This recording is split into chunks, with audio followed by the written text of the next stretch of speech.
Welcome, everybody. Welcome to the Ed Wood Summit podcast. I'm Greg Javer. Been a little while since I've done a podcast. I'm not sure, maybe one earlier this year with I believe Jim Pontilillo and Joe Blevins. We talked about Ed Wood's socio-sex paperback Black Myth.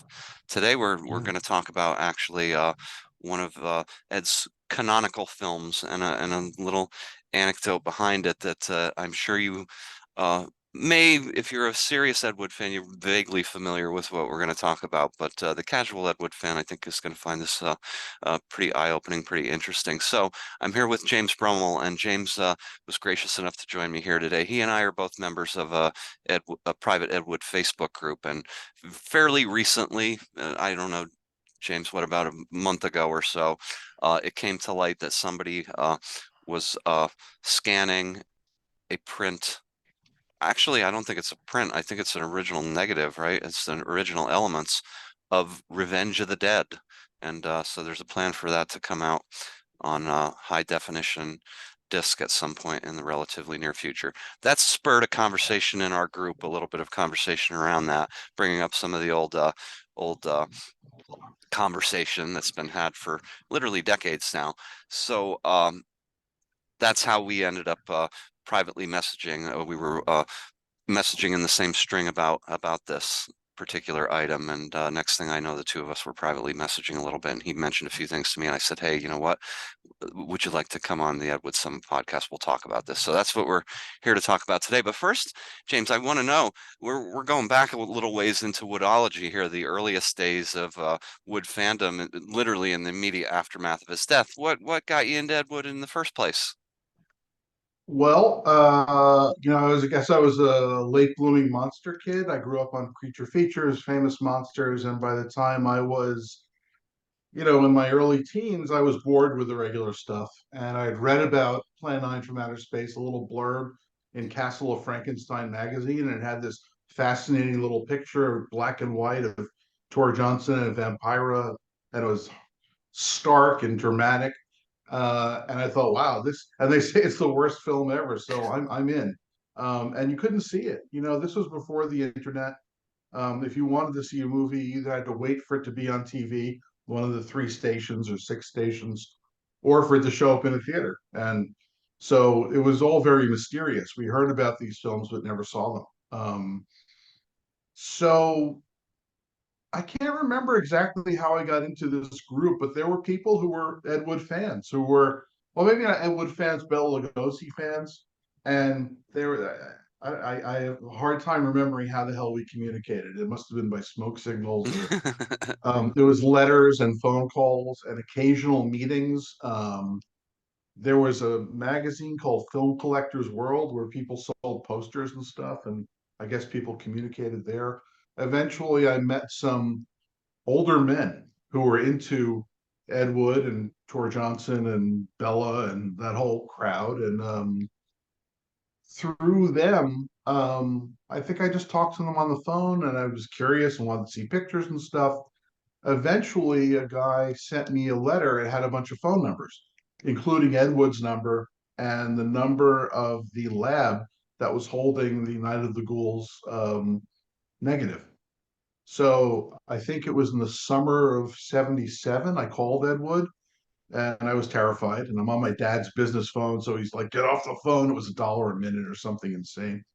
And I talked to him for about 5 minutes. And it was, I was terrified. I was like 13 years old. And I'm like, and the only thing I remember from the conversation was I heard a lot of traffic in the background. And he said if I sent him a letter, he'd send me a photo. And I sent him a letter and he never sent me a photo. So I got that going for me. Um, I skipped through a lot. Let's see. That letter with I looked at this lab, this phone number for a lab and thought, oh, that's interesting, whatever. A few years later, I was a little older and had a little money, and I thought, why don't I call this number and see what the deal is? And I called them and I started talking to a man named Gil Scott, who was the expediter. I think the lab's name was Film Service Lab. And I asked about this negative, and he said, "Yeah, it's here. The bill's $1,700. Whoever pays it gets possession of the negative. And I figured, okay, I think for my bar mitzvah money and mowing lawns and stuff, I had just about $1,700, and this was 1980 maybe. So that's maybe $4,000 now or something, $5,000. So I So entered a. you're still a teenager at this. What are you, about 16 or 17 years old, something like that at this point? There are people who die in war at the age of 16 or 17. We're Sure. babies in this country. Okay. No. People get married and have children. All right. It didn't seem like that much of a big deal. It was just me getting on the phone. I wasn't really doing much other than making phone calls. So, which that plays into this later in the story. When thinking about it, I see teen kids now, they're starting businesses, they're billionaires, they're TikToking, and I think don't underestimate teenagers. They're Indeed. You give them an internet connection, Lord knows what could happen. Um, Although in Night of the Ghouls, though, we have as it opens, it presents a different picture of not quite the teenagers. same, yeah. Yeah, right, right. Um, let's see. So this led to a year of back and forth, one negotiating with my parents, who thought it was a stupid idea. That was their word. Um, Gil Scott, um, I think my reluctance in buying it was I wasn't sure if it was a completed film or uncut footage, because all the neg said was all the packaging said was 6 reels sounded, picture and sound. And it was just a negative. They couldn't screen it. You can't screen a negative. They weren't aware of any prints. So I, was stuck. I had very little money, and printing a 35 millimeter negative was like $1,000. It was like $1,000. Mhm. And they wouldn't print just one reel. There was just, they had a lot of rules. It was a professional lab. They weren't really going to make any exceptions, I guess. So it went on for about a year. Me calling them calling me. Their lawyer got involved because I didn't even think of this about the rights. I would own the paying the bill. I would own the negative, the physical negative, but I wouldn't own the rights. The rights, as we learned later, turned into a whole thing. But um, I figured owning the negative would be important at some point, because at this point wood had started to become, there was little bubbling under. And I think at the time as a kid I knew or felt, it was my philosophy, you want to be either the best or the worst, because people are going to be attracted to one or the other. um, and that served me very poorly for the rest of my life. And I would go after the worst because the best was too expensive usually, and I would become fans of things that were horrible. And it doesn't work out that way. Um, doesn't work out well. Anyway, I'm going through the chronology in my mind. It's kind of compressed now when I look back on it, because I know things now that I didn't know then. So I don't really remember what I was thinking. Eventually, there was a lot of stalling on my end, on their end. For me, it was all my money, and my parents would be pretty pissed. And I might end up owning this negative that I couldn't do anything with. A big risk. I don't remember exactly what happened. I don't remember if that Medved book came out, the first one, the 50 worst films. This would have been late 1980, early 1981. I don't think there was any. Everything was bubbling under still. There was a lot of interest in him, kind of on the low on the radar. Nothing was popular yet. And then one day I wake up and I open the New York Times, and there's this ad that says Warren Beatty presents Glen or Glenda. This big ad in the New York Times. And I'm like, huh, what the fuck? And Warren Beatty at the time, I don't know if you youngsters remember, he was huge. He had just put out this movie Reds, which was like a milestone. It was a big deal. And I think he had said something like, I'm never going to act again and I'm done. And so there was a big deal going on with him. And I couldn't understand the math, but I knew all of a sudden this is worth something. If Warren Beatty's into Glen or Glenda, a lot of people are going to be into Night of the Ghouls. It's unreleased, it's totally untapped. So I call the lab. You ever like the Chris Rock has his routine where he says, you're with a girl and you're just about in as long as you don't say one dumb thing.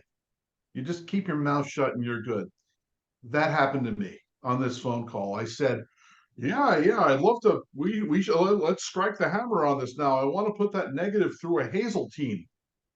And they went, "Huh?" A Hazeltine is a device that analyzes color negative. And this is a black and white film. And the guy Gil Scott went, "Wait a minute, what are you talking about? What? What? You don't know what you're talking." Started yelling at me like, "We can't have a negative." And then in the next phone call, he told me, "Yeah, we're giving it to Warren. We're giving it to Paramount Pictures because they want it, and they did all the rushes for MASH or something. This lab, so it was by James. So I haven't talked to Warren Beatty since. Asshole. So you lost out on Night of the Ghouls to Warren Beatty. At the time, I'm presuming the you're talking about the elements with the lab. It's at this point consistently called Revenge of the Dead, right? I would No, assume. Night of the Ghouls. Night Really of the Ghouls. interesting. Well, I called it Night of the Ghouls. I don't remember what they called it. I don't remember how they labeled it, but Interesting. Yeah, because this is I where never saw any paperwork or labels or anything, but that's just how we okay, referred to it, as interesting. far as I remember. There is some attributions made that it was Wade Williams, in fact, who put slap the title Night of the Ghouls on. There's other evidence that Ed had considered that title as well. Of course, it did have a theatrical showing, at least one theatrical showing, a premiere, um, as Revenge of the Dead under As that Revenge of the title. Dead, right? Yeah, so and I know someone actually who has a copy of the screenplay that has some of Ed's handwritten annotations on it, and it's under the title Revenge of the Dead. So that being said, Wade Williams brings it out on video roughly, I think, about 1983. So yes, the ill-fated re-release by Paramount of Glen or Glenda was 1981, Did spearheaded that? by I'm sorry. Go ahead. spearheaded by Warren Beatty, right? So when you say ill-fated, it didn't catch on the way they expected to. I don't really remember at the time. This is a reputed that it's bombed, quote unquote bombed. I believe they were trying to release it for a really widespread release that was going to It garner was, attention yeah. for it as a kind of culty art film. This is, to your point earlier, in the aftermath of not only the 50 worst films of all time but also the Golden Turkey Awards. So 50 worst films of all time, I think, came out in Uh, 1977. And then the Golden Turkey Awards came out a couple of years later. So we're in that Golden time. Turkey Awards was much later than this because this Warren Beatty thing was 81. I think Golden Turkey Awards came out in 83. Oh, maybe 80. Oh, you're right. Maybe 82 or 83. I'd have Something to, like that. All right. well, So we're talking actually, about the same time. I think here, I'll another I'll look. element I was have I have the internet at my oh, fingertips. oh, good. I'll find out. All right. Isn't that something? The It really internet. is. Because I think this was also at the time of midnight movies were becoming a big thing. Right. So everybody was something like, "Wow, people like these shitty movies." John Waters was becoming mainstream. Polyester came out, Yep. so the whole idea of a movie that isn't technically good is popular was a new thing, I think, and that might have motivated a lot of the interest in Glen or Glenda. Right. Was in fact, according to the internet, April 14th, 1980 was the publication date of the Golden Turkey Awards. Really, Yeah. 80? Yeah. So That's again, insane. might have initially. Well, it looks like it was published initially in paperback as well. So Is um. that the one that had a lot about Ed Wood? Yeah, that was the one that It had really a lot of interviews with spiked people. even more interest. That was the one where the readers picked the readers picked the worst film And and the worst filmmaker of all time. So in the 50 worst films of all time, Harry Medved's book, which I think was 1977 or mention Ed 78, Wood. that there's far less mention of Ed at that point. And I don't remember any. I just remember Robot Monster.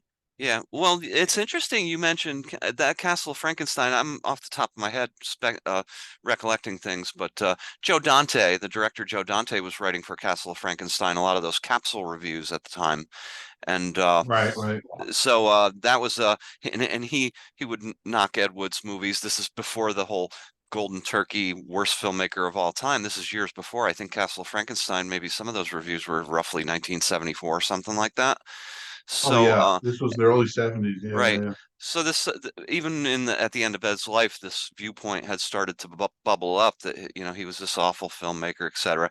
So there was also a chapbook published by the Ed Wood Something Society, a group of people who I think probably you were corresponding with at the time. But Richard Barjarski, no, Don not Fellman, Bajarski, um, of course. Yeah, I know Bajarski wrote about Lugosi quite frequently, and he had met and Ed. he had interviewed Ed Wood. Yeah. Uh, Oh, I see. have you seen those pictures of Bojarski and Ed Wood hanging outside Ed's apartment building where it looks like Ed has No, drunk Bojarski into a stupor to a point where Bojarski looks like he was praying for death at that point. Yeah, there's a yeah, I couple know the interesting feeling. photos. Yeah, I guess Never seen that. That sounds fun. yeah. Um, Go ahead. a chapbook. What is that? That's So like it's a Ed Wood, the man and his film. So a chapbook, kind of, little stapled, kind of mimeographed type of like self Xerox fan, kind of thing, mailed exactly, around. Yeah, yeah. fan item, so to speak. But it was a group called the Ed Wood Something Appreciation Society, I've never and seen that. Do you have a the copy of it or yeah, scanned or yeah. something? Actually, in our group, there's I'll make sure I All point that right, your thank you. direction. In your Yeah, group in Facebook? the Facebook group, Oh, it's okay. it's I it's didn't know. it's posted there actually in the files, but I'll point you in the right direction of that because Oh, it's great, thank interesting. you. It does mention Revenge of the Dead, and it mentions that at this particular point, that chapbook came out in 1981. The gentleman who it's attributed to are, I believe, Randy Simon and a, a Benjamin, something Benjamin, but I believe they were folks who were part of the larger society of Ed that has sort of was an outcropping of for lack of a better term, the Medved group. Let's call it. I'm not. Well, do you know what year that was Yeah, published or released? Or the chapbook's 81, so it's right around this time frame. And it says in that chapbook that Revenge of the Dead is a sort of lost Ed Wood film, and it's the first attribution that I know of in print where it says but we're confident the film is going to soon see the light of day because it's been sitting in a lab and the lab fees have been unpaid for, a few all decades. right. Part of the thing that Did doesn't I? make sense to me, James, is there was a print of the film because it was shown theatrically in Yes. 1959. So Right. the fact that it was supposedly held hostage in the lab doesn't compute with me because there wasn't a print made that made its way out of the lab, clearly. Well, I think in 1959 it was probably a lot harder to bootleg a film. So maybe, they had a certain amount of money paid owed to the lab, and the lab said, well, you can strike a print and show it as long as you return the print to us, blah, Maybe. blah, blah. There's a very, or it might have been printed before certain processing was done. Or for all we know, the reason the negative was held because was they never paid for the print. So it could be something like that. The It could be bill anything. Yeah. may not necessarily be for the negative. It could be other bills involved that he owed. And they say, well, until you pay your bills, this is ours. Yeah. Well, I mean, I don't dispute obviously that it was there and that there was a fee that was outstanding because you personally experienced it yourself. You didn't mention to me, by the way, this is the first time I heard this earlier, that you spoke to Ed, that you had given Oh Ed a call and yeah. spoke to him. That's astonishing. Do you remember, again, you said it was a brief conversation, but do you remember anything about, his tenor in that conversation? I was terrified, and he was an adult. So I was Okay. 13. So I'm like, okay, that, and I figured he was, not the Ed that we know. I assumed he was better off. Uh-huh. So I no, the short answer is I remember the tone of his voice. I can remember the texture of his voice. I remember it sounded like he was far away from the phone, and I remember traffic. I remember him mentioning the vampire's tomb. I asked some question, and he said, "Oh no, that was the vampire's tomb." Um, and the thing about sending me a photo if I sent him a letter, Fascinating. That's and that's fascinating. about it. That's about it. I can't imagine he was getting a lot of calls at that point in his career, right? No, I think about it now. I was talking to him, I think it was summer of 77, so it was about a year before he died. And he must have been in a terrible place. So I just feel kind of realizing that's who I was talking to at the time it's difficult. Yeah. Yeah. So do you think now I know there's another gentleman actually in the same Facebook group that we're in who has I don't believe his is an element. I believe it's a print, has a print under the title Revenge of the Dead. When I saw this was coming out on video, my initial thought actually was, oh, that's probably that from that print or element. And Could be. turns out not to be. Well, in the string of conversation where you and I first started talking about this, that particular gentleman chimed in and said, "No, it wasn't him." So I wonder, could this be the actual lab negative that they have? Could it have made its way What he down the owns is chain over time? Of course, Wade Williams died fairly recently as well. I wonder if that's relevant. Mm, I was thinking about, these labs, they're not Fort Knox. Somebody could have slipped somebody a little money and generated a print at some point in the last, prior to somebody taking possession of the negative. I don't know when Wade Williams purchased the negative, but prior to 83, let's say, Right. somebody could have slipped them $100 and they'd struck a print. It's Yeah. possible. Well, And based nobody on would know about it. right, based on what you've said, and trying to, sort of see where did it come from, Wade Williams. I wonder if did he get the same elements that I want to sort of assume Paramount There's slash Warren something. Beatty had at some point, and then Glen or Glenda is a bust. So Paramount's like, no, we don't. Warren's, thank you, Warren, but no, we don't want to release another Ed Wood film. Somehow Well, it gets into Wade Williams's hands. I'm purely speculating, obviously. the thing that's strange to me is we're talking $1,700. It's not a lot of money. Hmm. Um, so I don't understand why a company like Paramount wouldn't have just gone, fine, we'll take the negative, put it away. It's there, it's chump change to them. The rights issues obviously were much more complicated and probably a lot more expensive, but it doesn't matter who has the rights if nobody has a negative. So I don't really understand that. And I'm sure there's a lot of, that $1,700 number is what I was told. And them selling it to Paramount is what I was told. I don't know if any of that actually happened. This is what I was told by a guy who kind of wanted to get rid of me. So Yeah. who knows what was really happening? Well, it all lines up though in a way. Yeah. It leaves a few loose ends as to how many in my mind realistically how many prints could there be out there, right? Where did the where did that negative end up? The lab negative. I presume that once this release happens, this new scan of the film from again, I think it looks like original elements that we'll learn a little bit more perhaps about where that came from. You noted because they're on Twitter, the company putting it out on disc had put a few seconds of it, uh, an image of it, and you had noted, boy, that looks very pristine. It's a pristine print or element rather, but Yeah. the title card itself you noted looked a little bit too It clean. looked, it looked very new. It looked like it was made recently. Mm, It looked too, I mean, I'm looking at, I got a caveat. I'm looking at YouTube. It's probably multi generations down from wherever it is. But in my opinion, it looked like something that was made recently. It wasn't made in 1959. Because if it was made in 1959, it would be a lot more degraded. uh-huh, The elements would have been more, have degraded since. The quality of printing did not look like the type of quality of printing they had then. It was too crisp. It looked more modern than titles that would have been printed in 1959. interesting, interesting. So, I mean, but I'm just speculating about what could have happened. People would have been motivated. The whole rights issue is based on the copyright. And from what I understand, what people like Wade Williams did was they would buy a movie, slap a new title on it, and because of some quirk in copyright law, they now own the copyright. Hmm.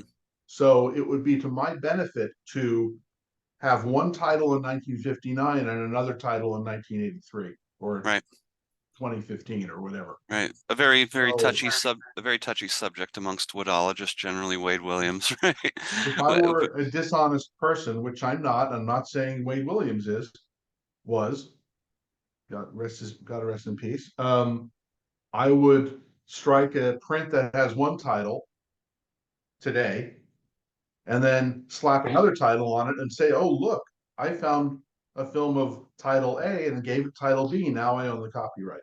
Yeah. Yeah, it's interesting. But that's what a dishonest person might do. Well, a I've lot of heard of people doing worse. Ed's textual work, paperbacks and things of that nature have run into some those kind of conundrums as time has worn on. You know, there was the Ramble House editions that brought forth his paperbacks back in the early aughts, mid aughts, and And they were that illegal, that or was they that was were challenged, and bootleg. they were taken. Yeah, that was challenged, and they were taken off the market. And there Yeah, are current bootlegs of some of Ed's paperbacks that are way overpriced that are on eBay. And then some people would question, are they really bootlegs? These were perhaps work for hire, and there's no copyright maintained all these years later. Ed himself would have never had the copyright of them having been work for hire.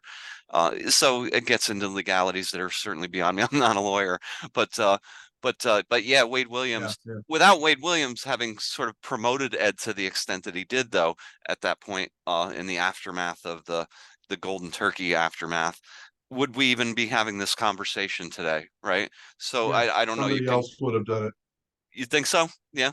Yeah. Okay.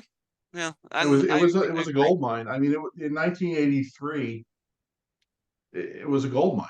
I mean, it was completely untapped. The video market was exploding. You know, whoever owned the copyright to say Plan 9 from Outer Space would have had something that sold very well in the video market when videos were $50 a pop. Right. So there's a lot And of money there. It's different now. The dollars aren't there now.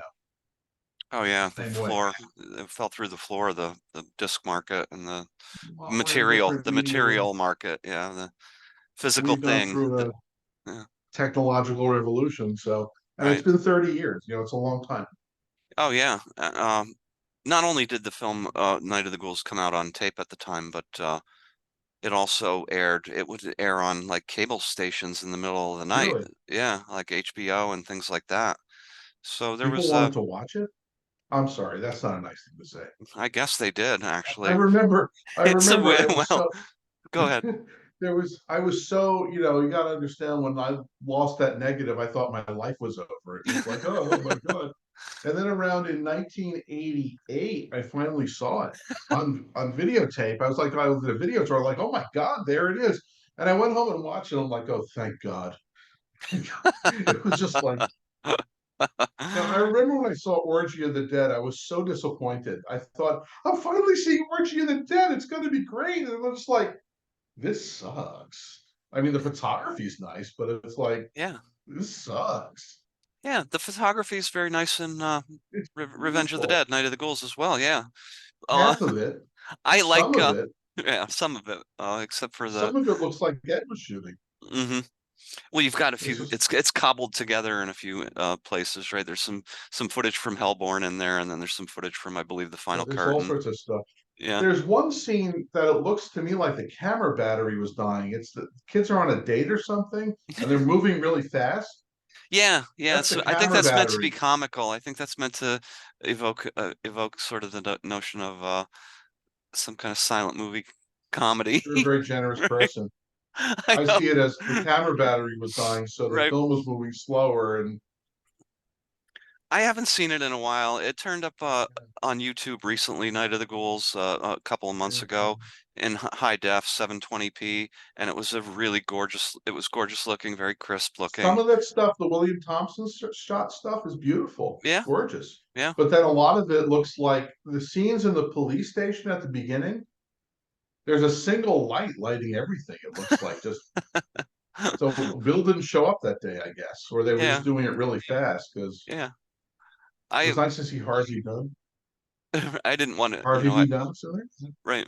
I didn't want to necessarily get into a review of Night of the Ghouls, but I'll since we've kind of No, no, gone no, no, no. no, we've gone down this path a little bit though.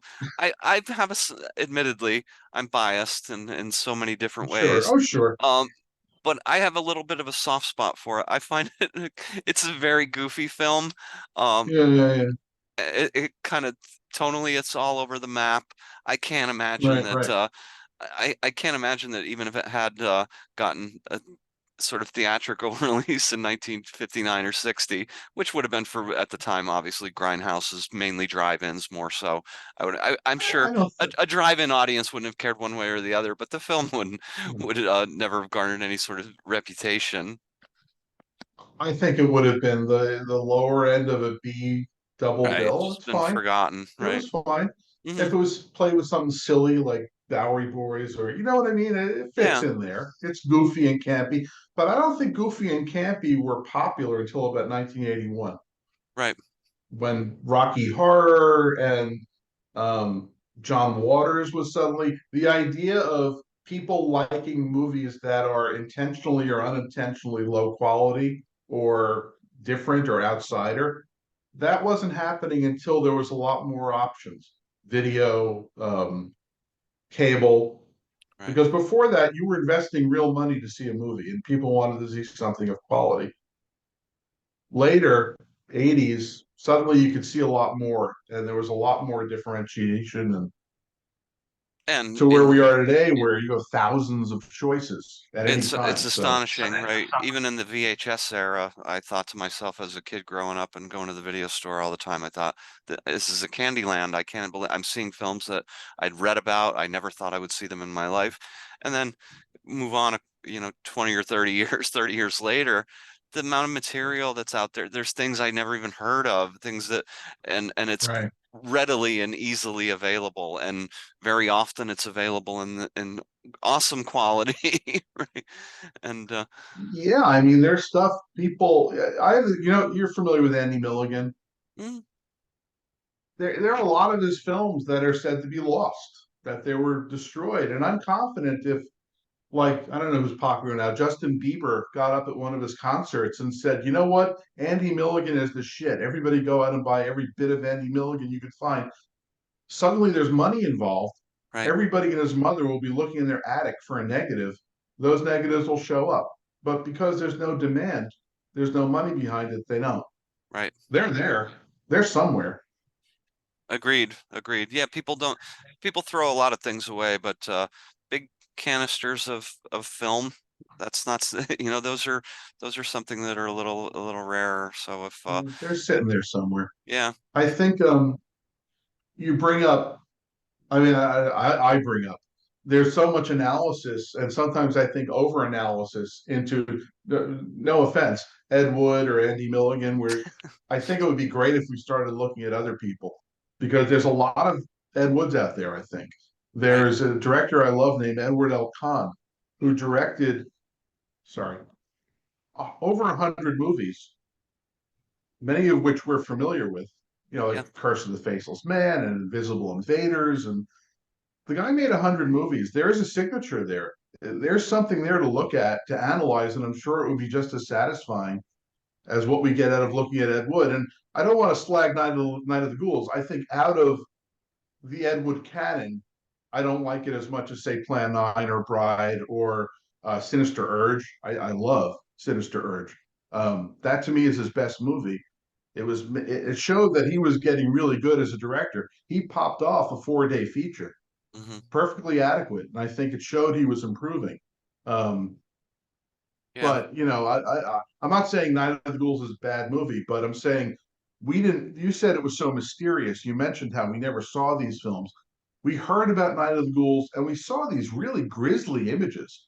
The image of Tor Johnson with the guy in a coffin. And I thought this is going to be a dark, dark movie. Right. And then I saw it. It was like I think Kelvin the cop dropping his gun, and it was very disappointing. I think you're referring to that image of Tor that showed up in like Famous Monsters back around 1961 or Oh 62 yeah, or yeah, something yeah. like that, at a time when you couldn't even see the film. That is Right, right. interesting though. If they had a photo feature for it, well, Ed knew Forey Ackerman, so I'm Yeah, sure they were pumping it. that's how that ended up Sure, sure, appearing there. sure. I mean, they But sent out stills, and mhm, for it was free, and that's yeah, what the magazine did. You sent them stuff, they published it, free publicity for the movie, free material for free. yeah, smart. It's the way it is now. MTV is just we send you these music videos that we pay 50 grand for, but we get all this free advertising. They get free content, we get free advertising. We're both kind of Mutually What was the beneficial. question? That was why I was so disappointed with it and why I still don't like it.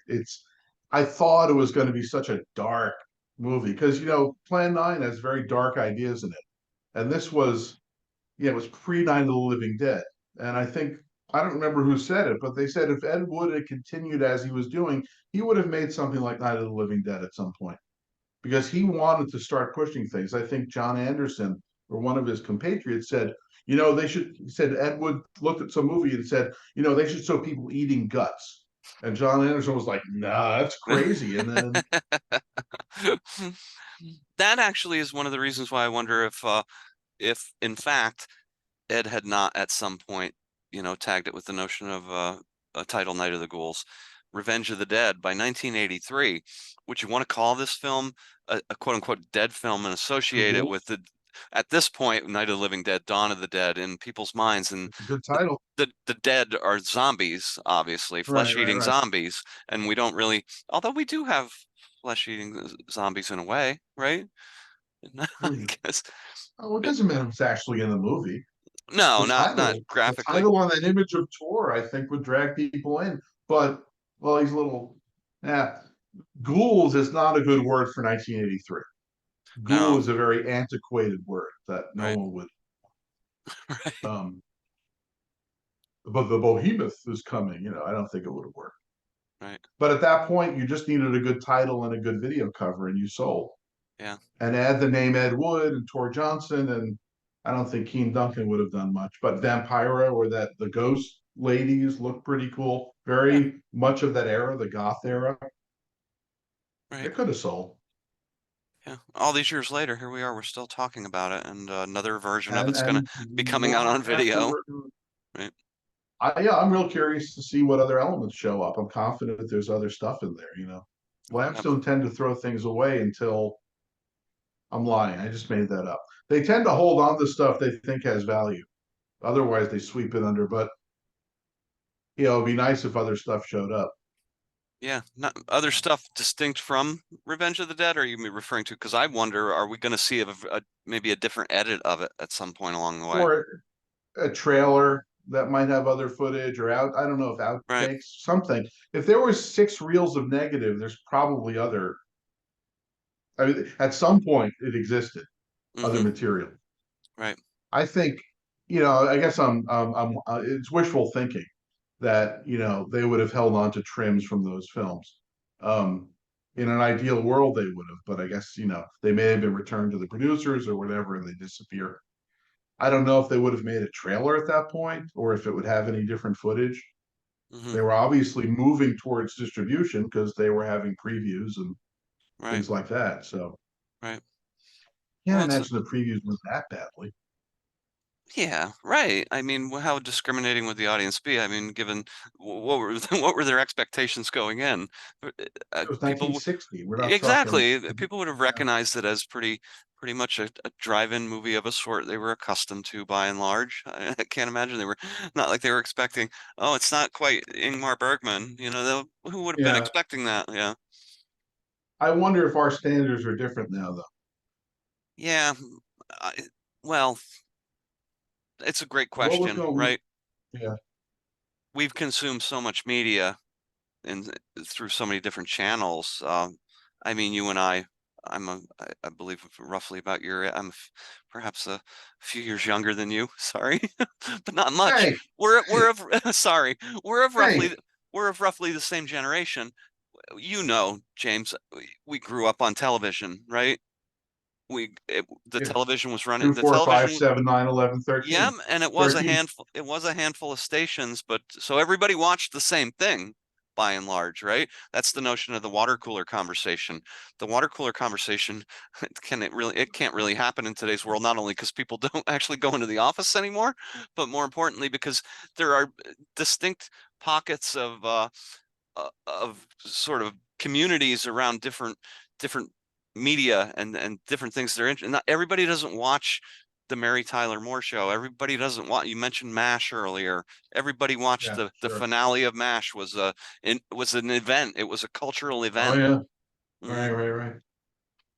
Yeah. Yeah, it's like, did you watch Bowling for Dollars last night? Boy, that was a good one. Right. Doesn't happen The anymore. kids today, they'd have no idea what the hell we're even talking about bowling for dollars, right? Yeah. I was just talking to somebody who was mentioned that what he said, when the TV stops. And I was just like, what are you? Oh, he meant when the TV went off the air at a Yeah, certain hour and they right. played the Star Spangled Banner, and then there was a test pattern. Yeah, test pattern or static for the remainder of the night. Like, what's on? Static. It's great. Static. I watch static. That's Maybe for something will show up. yeah. So things have certainly technology drives change and things have changed dramatically. But I agree. There's all kinds of other filmmakers out there who are of equal Oh interest yeah. or of greater interest, perhaps. Well, Well, new, it's all not depends maybe on what not your greater. tastes are, right? I don't know if it's greater interest, but if we only take, I see so much energy, present company excluded. I saw one book come out of an Andy Milligan movies and it analyzed them to death to the point of the door opening has significance because people walk through doors. And I thought that's kind of general. It's not really something you want to analyze. Let's point 20% of the energy towards people we haven't looked at yet. Edward L. Kahn, Brad Grintner, William Bodine. There's a lot of them. And I'm confident if somebody made 5 movies and you look at all 5 of them, you will find things, a signature, a personality, something consistent. The same way we look at Ed Wood and say, look at how he was talking about, say, accepting outsiders, and he has this obsession with death and resurrection goes on a lot. We see that in other films and other filmmakers. Hmm. I think I think one of the reasons I got into Ed Wood was because I was obsessed with the movie Black Sleep when I was a kid. That was shown on TV a lot. It scared the shit out of me with the ghouls and the monsters in the basement. And I've watched it recently, and it's a fascinating movie. It's in an hour long movie, a little over an hour. They talk like constantly about names, anonymity, people's faces, who they are. It's constant. It's like every conversation is people don't have names here. We give people new labels. Your face will be the face everyone sees in every stranger. Things like that. It's like this movie is saying something. I'm not sure what it is, but it's there. No, that's a great point as well. Yeah, it's not easy to make a movie, and movies are made with a lot of hard work and certainly sincerity on the part of the people who make them. Which is why, yeah, and thank you. I would take it guilty as charged if you were to say, Greg, No, you no, no. over. It's No, not. I would take it. I would accept that. But I do try though to, in my case, I'm more interested in is it a real Ed Wood work? Are there other Ed Wood Yeah, works out there? I'm right, right, right. interested from that perspective. I'm not really necessarily trying to critically evaluate whether or not Revenge of the No, Dead no, is no, a no, good or a no. bad film, whatever that even means, right? I'm not criticizing it. And Yeah, I it's do okay. it too with music. I like one band at a time. You know what I I'm mean? And like when I that. like the Dead Kennedys, I mean, for a year, I listened to nothing but the Dead Kennedys. And when I want a variety, I listen to some live Dead Kennedys. It was just, so I know that sensation. And I absolutely understand it with Ed Wood. There's an enormous volume of material now with the books, and they're finding the adult films he made, the Yeah, loops. I saw something, it was like he was in a loop as like an extra with a jailer's hat, like he's a yeah, jailer or something. And yes. I'm like, oh my God, this is incredible. We would never find those things if there wasn't this energy directed at that.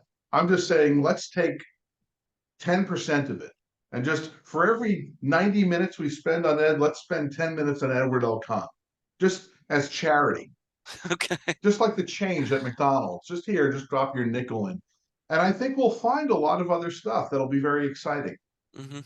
I'm Agreed. into the discovery, that's what's fun, Right. discovering new things. For me too. Me too. It's Yeah. exciting, even in just my stint here as an Ed Wood obsessive is nowhere near as long as yours.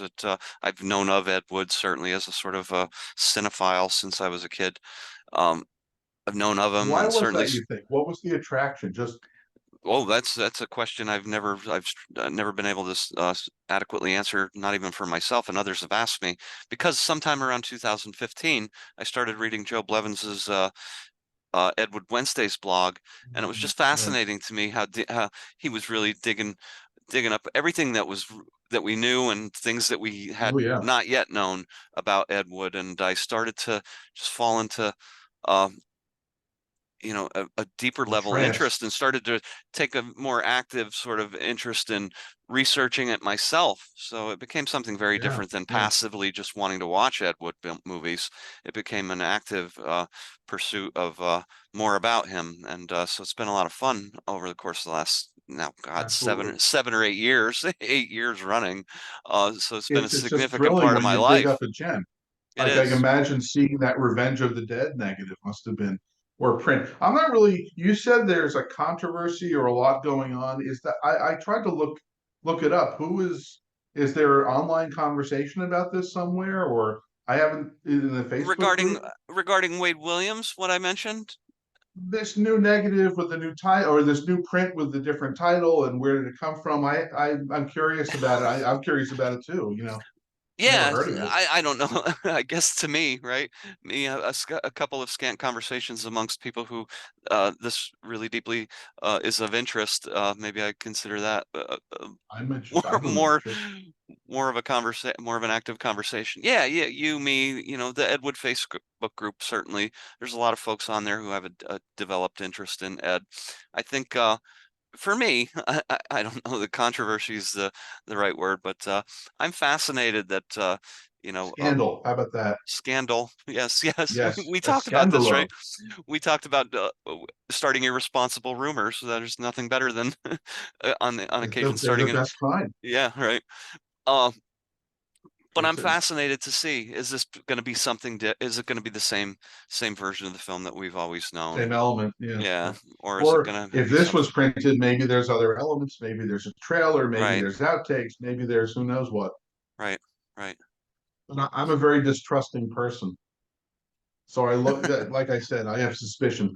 Has anybody done an analysis of the negative to see when it was printed? Because there are numbers on the, I mean, I keep saying the negative, the print. There's information on the print on the edges that could give you Right. edge numbers, the edge number of the the stock that was used. Was the stock produced in 1959 or, it'll be very obvious if somebody with knowledge of the technology takes a look at it. Yeah, I'm curious. So this has sort of revitalized my curiosity when I saw that this particular uh, Ed Wood film was gonna see the light of day in a new version, a new scan, a new high def scan Oh, under that's its nice. Yeah. original title. So that's what initially got me excited. And then when we started to have that conversation, I was like, wow, that's interesting. You were bidding on the fabled lab stored version of the film, so that's absolutely amazing. And now I'm curious enough to know. Because again, I know somebody who has a copy of the screenplay. I know somebody who has I A believe it's a literal print up. copy of the typed out, like not a transcript, like a No, real. yes, Oh, an really? actual, and it has hand annotations by Ed in it, including on one of the, and I'm not spilling the beans here, by the way. He talked about it in our very first Ed Wood Summit podcast. Mike Hickey talked about uh in one of the blank pages right at the end of the screenplay, looked like Ed had even started writing a little bit of a short story that was a Western in his own hand. So things like that are absolutely fascinating to me. Then again, I know somebody who I've talked to a little bit about his print of Revenge of the Dead, titled Revenge of the Dead. So yeah, there's who knows what else is out there and what more will come to light. But I think now I'm curious enough. This has brought it back into the forefront of my mind. I'm Oh, sure. probably gonna dig a little bit. I want to contact these guys who are going to put it out and see if they'll tell me Who where did you get it? Oh, I forget the name of the disc company uh, are off the they top of my head. advertising? Is it? I guess. I mean, I mean, somehow it was somebody who I know from a different private uh, Facebook group who sent it to, who knows I'm an Ed Wood aficionado, so sent me a link to the tweet when the tweet first went up, and he's like, "Hey, I wanted to let you know there." And I was like, wow, okay. And then subsequently, I saw, the dialogue started right on the Ed Wood Facebook page where we uh, are members, and that's how again we started talking about this. So now we've come full what's circle. currently available? of Night of the Ghouls? Is there a Blu-ray or I'm not, I know there's a DVD. DVD. I don't think it ever came out on Blue. I'm pretty sure it didn't. If it did, Yeah. it's over my head. Um, so yeah, God, this I saw this Blu-ray of Plan 9. It's unbelievable. I watched it. I have a plasma screen TV. It's all calibrated. I'm looking at it. It's like, oh my God, what this yeah. could have looked like on a big screen from a nice print. It was like the graveyard scenes are just astonishing. Yeah, the t technology today. Yeah, these films never looked better. I doubt even seeing them theatrically back in the day, they probably didn't. They never looked this good, you know. Yeah, So yeah, we're spoiled. We're very spoiled, yeah. obviously. We have this all right at our fingertips and in quality never before seen. But I think any I think we're probably good on You're anything sick else of you me. I wanted to get it. add. You're No, sick of me. no, I'm happy to keep talking, James, but No, I don't want Cape Canaveral Monsters. I love that movie. to, okay. That opening, are you familiar with it? I am. Phil Tucker, it's got those white orbs coming back and forth with that sound. I can't imagine what it would have been like to see that in the theater. You're in the dark and suddenly it's blah, blah, blah. People must have jumped out of their seats. It was so strange. And then it has the scariest scene at a beach I've ever seen. The first 5 minutes of that movie are astounding. I think are really, really good. It's a little downhill from there. So, would you like to hear a quick Phil? Are you an aficionado of Phil Tucker, I perhaps? love Phil Tucker stories. Okay, can I tell you a Phil Tucker story that I'm fairly Sure. confident you've never heard before? So, Please, please. so about actually in 2000, late 2015, this is going to be I'll try to keep this straight ahead and not be too circuitous in the storytelling. It's your show. I don't care. So, um, when I first started heavily researching Ed Wood, one of the earliest articles I wrote for Ed Wood Wednesdays was about a lost Ed Wood film called Operation Red Light. And on one of Ed's resumes, he notes it as a quote unquote Jacques Descent production. So I Facebooked Jacques Descent, who happened to be alive at the time, Oh, and really? All yeah, and right. we became good friends and became really good friends over the course of the last 2.5 years of his life. He did ultimately take ill and passed away back in 2018. But the first time I went to visit him, he was living in Montreal. Um, and the first time I went to visit him, the very first day I met him in person, we were sitting on the back balcony and at his apartment and having dinner. And after dinner was over, we were sitting there and I was drinking a beer and he was drinking a glass of wine. And he was a great storyteller, a raconteur to the nth degree. And he started telling me a story about a gentleman named Phil who was a friend of his. And this is in the Oh, 1980s. This is in the nice. 1980s. And he'd never mentioned to me in conversations we'd had previously that he ever met nor knew Phil Tucker. So at this point, I'm not connecting any dots, right? And he tells me this absolutely fascinating story. And at the tail end of it, mentions, Phil Tucker. And I'm like, well, hold on a second. Are you talking the guy who made Robot Monster, that Phil Tucker? And he's like, yeah. Later in life, a little bit down the road, Phil and I became friends. And so the story is Phil took ill, unfortunately, very sadly, very ill. I believe it was cancer. And he felt very bad that he was gonna, pass away and that, leave Yeah, he's his very his young. wife leave his wife struggling Um, financially. So Jack again was a little bit of a colorful character. So Jack said, "Well, you know what we can do, Phil? Um, maybe we can get some insurance money for your death." And so they mocked up the uh, notion of making a film um, strictly so that they could hire a helicopter to go up for quote unquote location shooting. And the notion was because Phil was about to die anyway from being ill, that he would jump out of the helicopter and it was a quote unquote accident, so the insurance money would be paid out to his widow. So Jesus. they got all the way to that point where the helicopter's in the air and Phil is standing at the edge, looking down, and he couldn't ultimately do it. He couldn't follow Of course through, not. and he ended up very sadly, he ended up slitting his wrist in the bathtub. So that's a terrible Phil Tucker story. I'm like saying, want to hear a Phil Tucker story you've never heard Oh before? my God. Yeah, That's not a happy story. no, that's not got a happy ending to it at all. But Cape Canaveral Monsters is a very it's something I like to watch. There's a lot going on in it. under. There's a lot of subtext in it, and Phil Tucker, if you read the book, suicide attempts were on his Yeah, mind. Let's I, say. I don't know. The book seems to imply they were publicity stunts done multiple times, but there's other ways to do publicity stunts. right. So Didn't that he idea, tried to gas himself in the car in the mid 1950s, right? Yeah, they say he was, they think he did it as publicity stunts. Not really. It wasn't sincere attempts or they were staged attempts. The attempts he did were all, I think they call them soft attempts. They weren't with a gun or jumping out of building. It was pills and people knew where he was, or he was in his car in the garage and someone found him. yeah, But it's disturbing to hear that, and I'm wondering if we look at his films, we see any of that because I think he wrote his films, right, right. and it's very grim. I'm sorry. Thanks for telling me, but ugh. No, no, and well, interesting also because next to Ed Wood, Phil Tucker is probably the only other person who is as frequently cited as quote unquote the worst filmmaker of all time. Phil has an equally deplorable reputation, and I guess it's sort of what I would call the mainstream in the fan Yeah. community where we uh, interact with other folks who are interested in Ed Wood. I don't necessarily think we don't talk about it that way, right? We don't really dwell on the fact that Bad the or good or yeah, no, exactly. no, no, no. There's not a lot of, it's not so much about qualitative analysis as it is about just a deep-seated interest in the man and his work.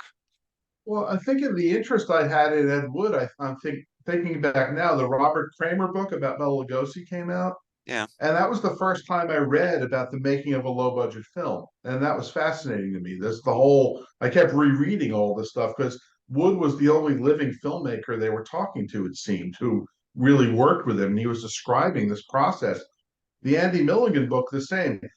I think Andy Milligan stuff is really interesting, but I can't watch his movies. They're not entertaining, let's say. right. But reading about the making of them and learning about how they were made, that's fascinating. That's the story to me. Yeah, and So reading the Phil Tucker book also is about the struggle and the effort. And I think that's what we all appreciate. These are people making art. I'm very excited. I don't know if it's on your radar, but I'm very excited about the book about Ron Ormond and the Ormond family films. Oh, that's right. Isn't a box set coming out also? Yeah, the box set along with the book, and then there's a supplemental book if you buy the whole entire Okay. package. It looks absolutely incredible. And the book is written by Jimmy. Jimmy McDonough. All Yeah, right, he's a great writer. indeed, Great. indeed. Yeah, Yeah. very excited His to book see that one. about Russ Meyer is great. It is absolutely. It's right here on the shelf, as a matter of fact, behind me. Excellent. So, uh, Yeah. so anything else you wanted to say related to what we've been talking about, James, or anything else whatsoever? Well, I could go on about the Black Sleep or the movie The Vampire for hours, but I don't think we want to focus on that now. Well, perhaps we'll talk about it some other day. We can talk about. Or you You can you read let me my know. book. Yeah. Okay. Yeah, yeah. I'm gonna take a look at that. I'd love to see that chat book you called it. Yeah, That I will was definitely follow up with you. In fact, I'll do that yeah, shortly after when we're done here, so I don't forget. I'll really make sure cool. I point you in the direction of it. It's quite fascinating. Again, Yeah, 1981.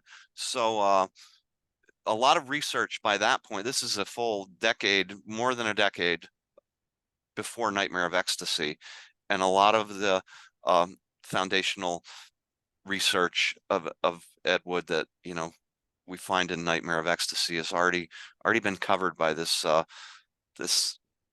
again, I'll call it the Medved group, the group that was the sort of, and they talk about it right in the chapbook, the gentleman who wrote it, that it was a group that sort of was an outcropping of 50 worst films of all time, and then the Golden Turkey Awards, and yeah, yeah, yeah. All righty. there's all Well, right, thanks so a lot, Greg. This was great. I yeah, it look was a lot of forward to fun. seeing you on the big screen. Sure, Make sure I look absolutely, good. James. Will do. All Thank right, you again sayonara. for Thank you. and for everybody else, we'll be back here at the Ed Wood Summit podcast, obviously, to talk more about Ed Wood in the future. As the year wears on, I did promise everybody, but Jill Blevins and Jim Ponalillo and myself are definitely going to be back fairly soon to talk about a paperback that may be an unknown Ed Wood paperback. So stay tuned. Thanks, everybody. Thank you, James. Who do I send my invoice to? I'll let you know offline. All right, thanks. Bye, everybody. Thank you. Mhm. Bye bye.